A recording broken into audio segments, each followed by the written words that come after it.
Welcome to One-on-One with the Atlantic Council of Canada. My guest today is Ali Riza Guney, the Consul General of Turkey in Toronto and the former head of Turkey's Middle East Department. Turkey's role in the Middle East has been described as neo-Ottoman, a term that does not aptly describe its current foreign policy. How would you describe your country's international affairs in the region? Well, as you have correctly put it, actually, the depiction of Turkey's foreign policy as neo-Ottoman sounds like a pure oversimplification. We should grasp the fact that we are no longer living in a Cold War era. There's no black and white things anymore. And the paradigm of strict bipolarity has changed throughout the last 2 decades.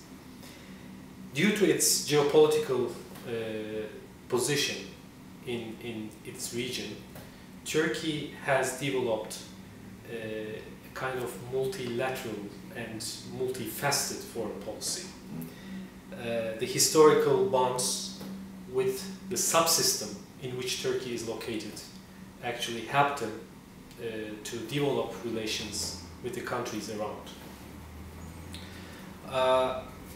Well, in light of this new reality, we tried to develop strong relations, close relations with the countries in various subsystems around us, namely Middle East, Central Asia, Caucasus, extending far to even North Africa.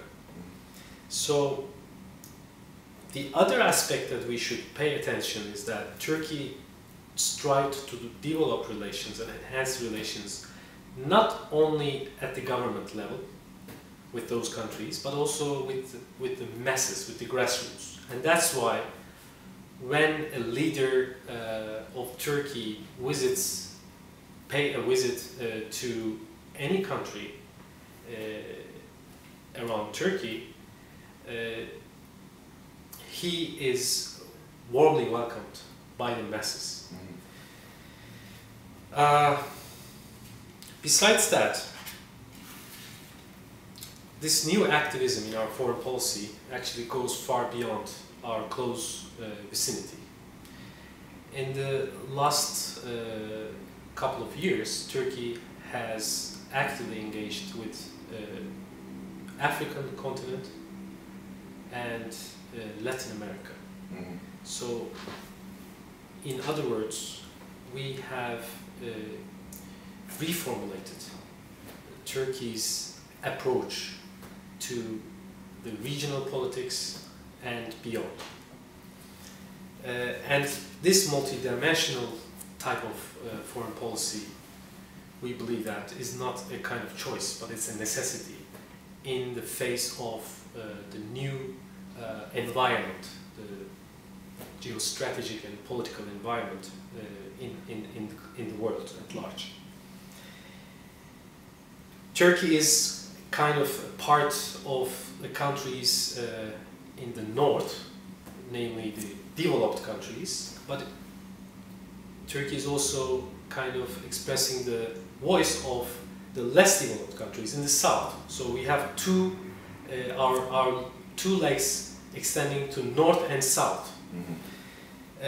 While we are striving for membership of the EU, the European Union, we are also trying to help the African countries to develop and to get their share in the world politics. As you all know, we are playing a vital role actually in Afghanistan. But in the meantime, we are coping with difficulties in our next door, in Syria.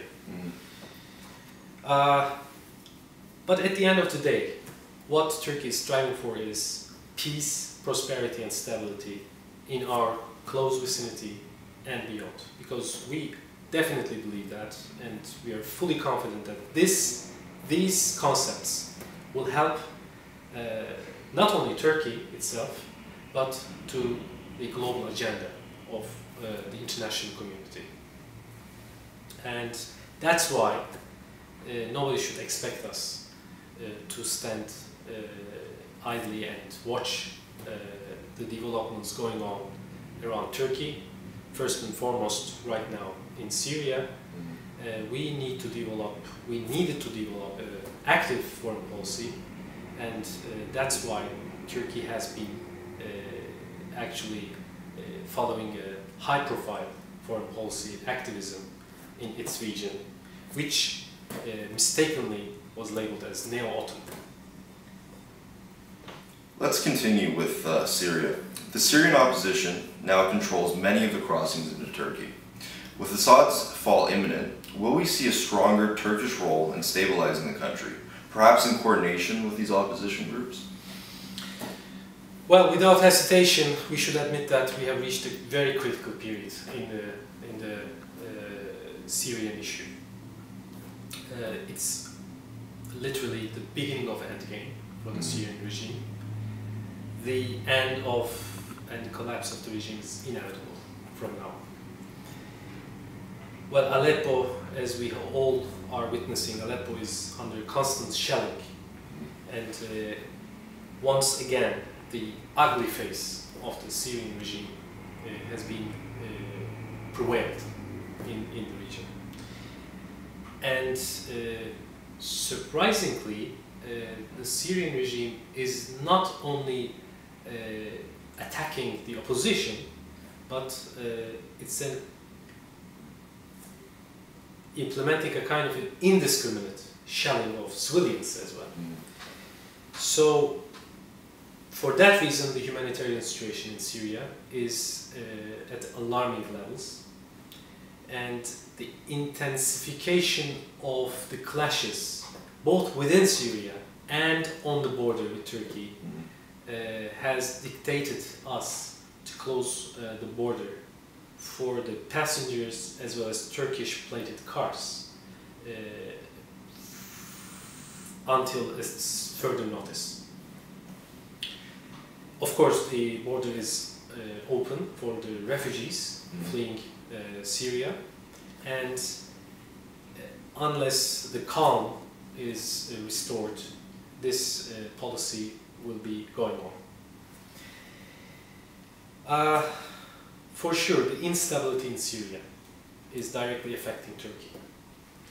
And it's not only a matter of Turkey's internal and national security, but it's also a matter of concern for international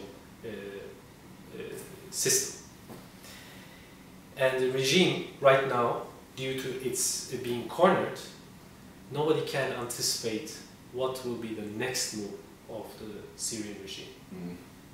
We may see much more aggressive stance from the Syrian regime by intensifying its attacks on civilians, so we should be aware of that option as well.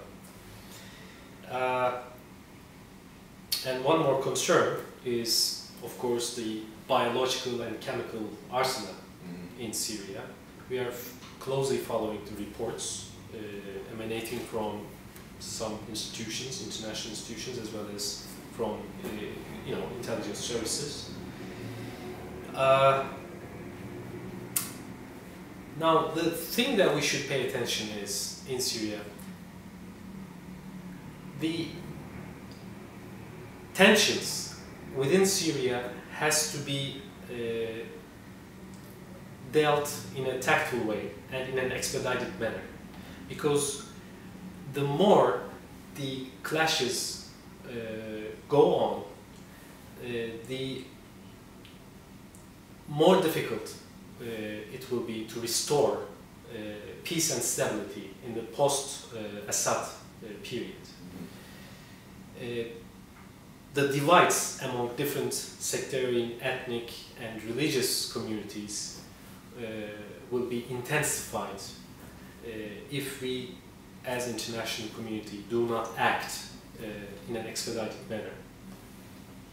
Actually, that was the case.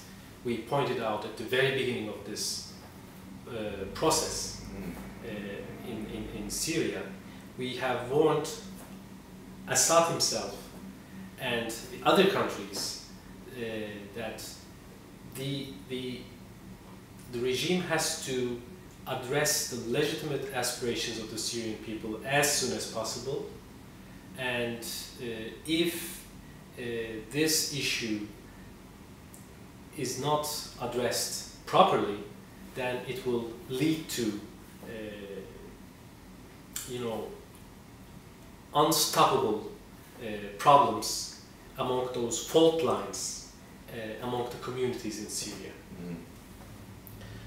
In the meantime, we have to also develop our strategies and in a coherent way regarding the post-Assad period. In that sense, the transition process should be well tailored, and the international community again should be in harmony. Of course, we need a credible government in Syria, which heeds the calls of the people, and which has the legitimacy, which is right now lacking in the Assad regime. But in the final analysis, we believe that Syrian people themselves has to have the final say about their governance issues. In that sense, opposition should be empowered and well prepared for the various contingency scenarios, but Turkey is ready to extend her helping hand to the opposition, and right now that's what we are doing to empower and harmonize the opposition groups. With over 40,000 Syrian refugees in Turkey and thousands more fleeing the intensifying violence, what is the Turkish plan for dealing with this refugee crisis, and is there a plan in development for returning these Syrians at the end of hostilities? Needless to say, the developments in Syria has direct repercussions on Turkey's national security and public order.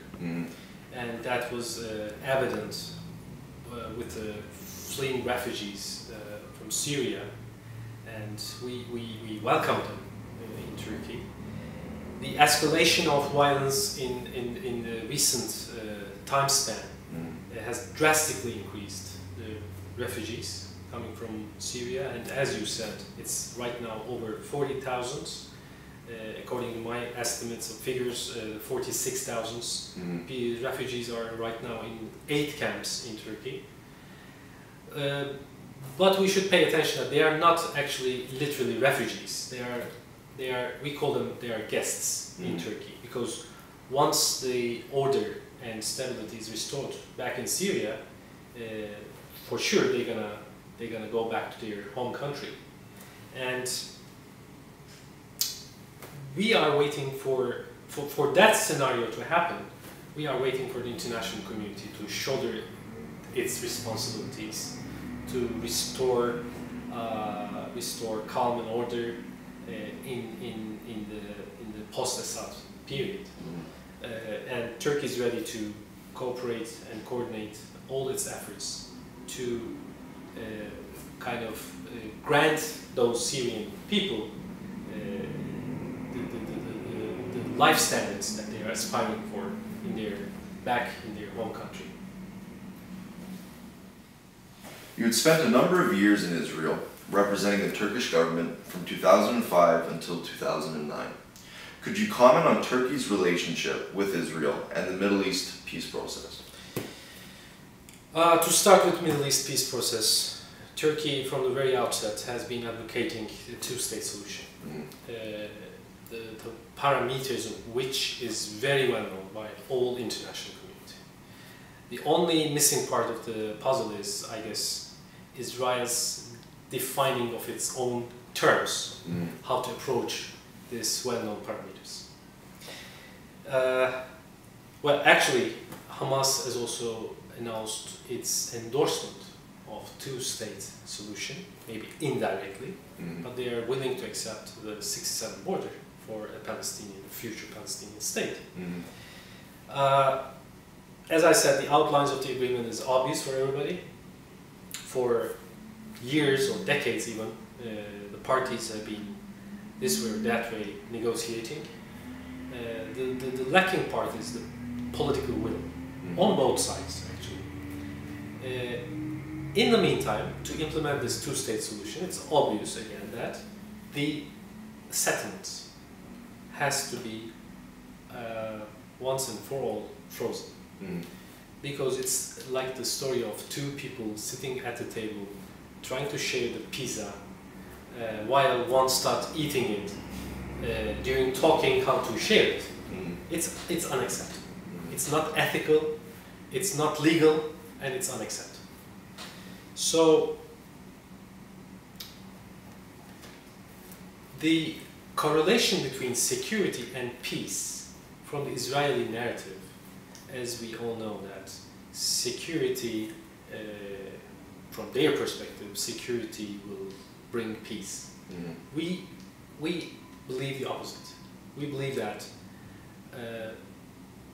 once you take necessary steps towards a peaceful solution of the conflict, it will create a conducive environment to start building the blocks of future peace and stability. On the other side, we all are aware of the developments in the Middle East, North Africa, the so-called Arab Spring. Now, if we are trying to heed the cause of people, their legitimate cause, why should we deprive the Palestinians of their legitimate aspirations of their own state? Isn't it a kind of hypocrisy or double standard to deprive them of their legitimate cause for their own state? And so we have to use our common sense, and we have to act not tactically but strategically with a long-term horizon. And at the end of the day, the establishment of Palestinian state will help definitely to not only Israel's security, but the regional stability and prosperity as well. It doesn't mean that we don't pay attention to legitimate concerns, security concerns of Israel. We definitely do so, but the way to reach that and the way to alleviate those security concerns is to give the Palestinians the right of their own state. Coming to Israel, Turkish-Israel relations. Now, some facts. We should first of all lay on the table some facts. The relations between Turks and Jews date back even the establishment of the Israeli state. Centuries ago, flourished relations between Turks and Jews. So it's not a matter of 50 or 60 years. It goes far back history. Turkey was the first Muslim populated country that recognized Israel back in 1949. Of course, throughout the years after the establishment of Israel, Turkish-Israeli relations had been affected by the developments on the Israeli-Palestinian conflict in particular, or Israeli-Arab conflict in general. I mean, it's an inevitable consequence and correlation between these two. Because at the end of the day, the prosperity, the stability of the region directly affects Turkey's own interests. And we believe that the key to achieve stability in the region goes through the resolution of the Arab-Israeli conflict, or Israeli-Palestinian conflict in particular. Let's come to the current government period, which is being harshly criticized by Israel. During the current government, we all know that, as an example, for the first time, an Israeli president has addressed a Muslim populated country parliament, and it was Turkey, back in November 2007, if I'm not wrong. So Turkey was also engaged in proxy talks between Israel and Syria back in 2008. Very successful, discreet talks. It was about to bear results, which was all of a sudden interrupted by Israel's attack on Gaza, disappointing everybody, and of course strained the relations. So one should ask this question to himself: what happened all of a sudden, while we had almost excellent relations with Israel? What made those relations go down the slope? The simple answer and the obvious answer is Israel did not act properly. Israeli government officials have been criticizing Turkey and Turkish government of delegitimizing Israel. Now, for the sake of personal integrity, we should not overlook the fact that Turkey is maybe the first country who is giving Israel the right of legitimacy, or the helping them to legitimize itself in the region, to integrate themselves in a healthy manner into region, by engaging these proxy talks, or giving the chance for their president to address the parliament of a Muslim populated country. So this again is a kind of way of twisting the facts. And one should also be sure about the fact that Turkey's criticisms of Israel is not directing at the Israeli people or Jewish people. It's not against the Israeli state. It is solely against the Israeli government's policies, because they are not constructive, they are intransigent in Middle East peace process, which is directly affecting all of us. In an interview I had with the Israeli Consul General in Toronto, we discussed the Mavi Marmara incident, when Israeli special forces stormed a ship attempting to break the Gaza blockade. He stated that Israel would not apologize for this event. What are your thoughts about this comment? It's definitely up to the Israeli authorities to apologize or not. But we should set the record straight at the beginning.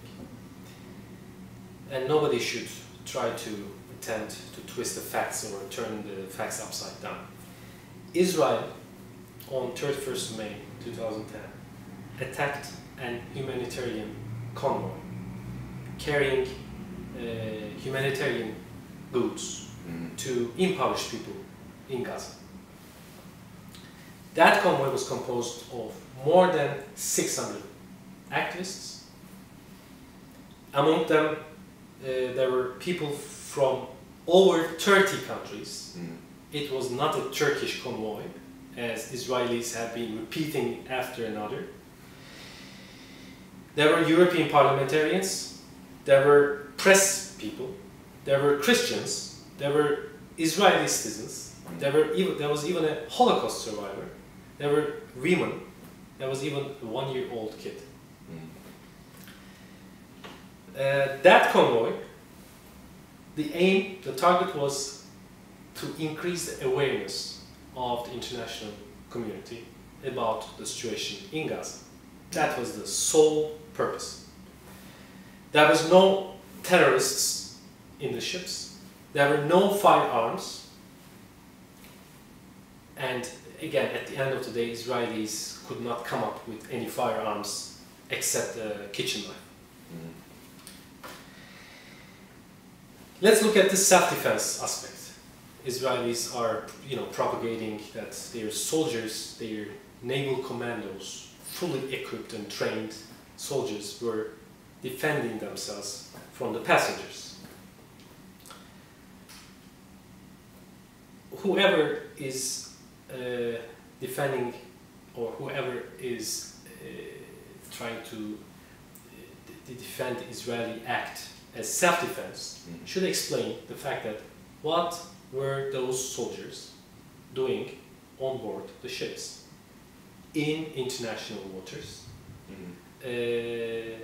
on humanitarian, carrying humanitarian material, and why did they rappel from helicopters on board and start shooting indiscriminately?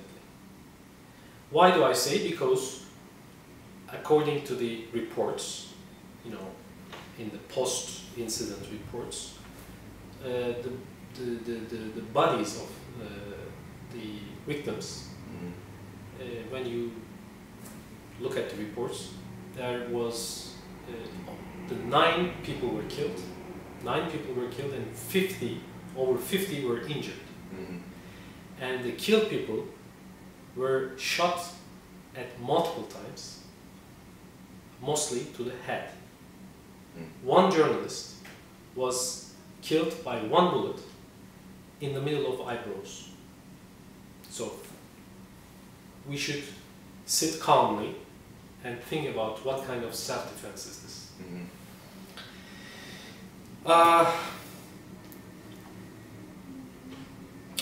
Other fact is those ships could have been stopped in multiple other ways according to navigational procedures. You don't need to attack almost with half of the fleet, helicopters, frigates, submarines, Zodiacs, to a humanitarian convoy. Now I will read to you the statements, the extracts from statements of the fact-finding mission, which was established immediately aftermath of the incident, of the fact-finding mission of the UN Human Rights Council. And it consisted of highly reputed legal figures. And this statement was made on 27th of 2010. You can reach this report, if I'm not wrong, it's about 60 some pages, and you can reach this report in the website of the UN. Now look at these sentences. It says, the mission considers the conduct of Israeli military operation towards the flotilla passengers was disproportionate, excessive, and represented a totally unnecessary violence. This resulted in the death of 9 passengers and severe injuries of many. The mission finds serious violations about humanitarian and human rights law occurred during and after this incident. The mission finds on this basis the blockade is unlawful, with all the consequences flow from this. For this reason, the boarding of the flotilla was unlawful unless it could have been justified on the ground other than the blockade. And the view of the mission is there was no such lawful justification, so the boarding of the ship was unlawful. There was no imminent threat to trigger a right to self-defense. Now this is put forward by the legal experts, by the UN. Now somebody who is dealing with this issue has to ask itself whether any country in international community is above the law or not. Thank you. With a strong Turkish economy and a flurry of international arrangements between Turkey and a variety of countries, what is the goal of the Turkish consulate in Toronto in terms of trade with Canada? Well, I have been here for the last 8 months, and to tell you the truth. I have been really, it's a source of pride for myself that there's a vibrant Turkish community in all walks of life, first and foremost in the business circles. The business society has a predominant picture in our 45 to 50,000 society in Canada. Turkish economy in the last decade has been a success story. It has been depicted as such in certain international circles. In the midst of a region coping with turmoil. Actually, we can say that the figures speak for themselves. When we look at the figures, Turkey's economy is the 16th largest in the world and 6th largest in Europe. The average growth rate during the last decade is 6%. First quarter of last year, it's remarkable that it was the fastest growing in the world. GDP right now is 1 trillion. We are aiming at increasing it to 2 trillion in 2023 on the occasion of 10th anniversary of our republic. The per capita right now is $10,000. We are striving it to double in 2023. In 4 hours flight around Turkey, you can cover more than 35 countries. So it's a huge hinterland with a population of about 1.5 billion people with the GDP of $23 trillion. So it's a huge potential if someone wants to cooperate, coordinate, and jointly do business with Turkey, within Turkey and around.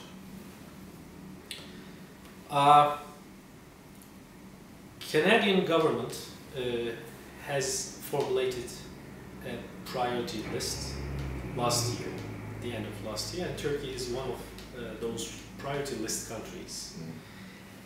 We all know that Canadian government is trying to find ways to differentiate the spectrum of countries to enhance relations, and I think it's very timely right now to do our best to find ways and means to help this formulation. Right now the bilateral trade is about 2.5 billion, and actually it is six-fold increase compared to 2000, the year 2000.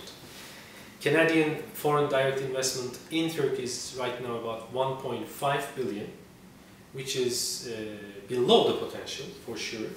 So we need to tap the potential as soon as possible. The economies are complementary, and it's a win-win game if we approach the issue at hand. The mutual openings of consulates, one in Toronto and in Istanbul, I think will boost the relations. And upon my own observation for the last 8 months, the dynamism between two communities, I mean the Canadian business sector and Turkish business sector, has been increasing in certain sectors, as in manufacturing and mining. As of 1st of January this year, the double taxation, prevention of double taxation has been in force. So this helped as well to enhance the further relations, and the free trade agreement, which is still pending, I think will help more to intensify the trade relations between the two countries. Turkish consulate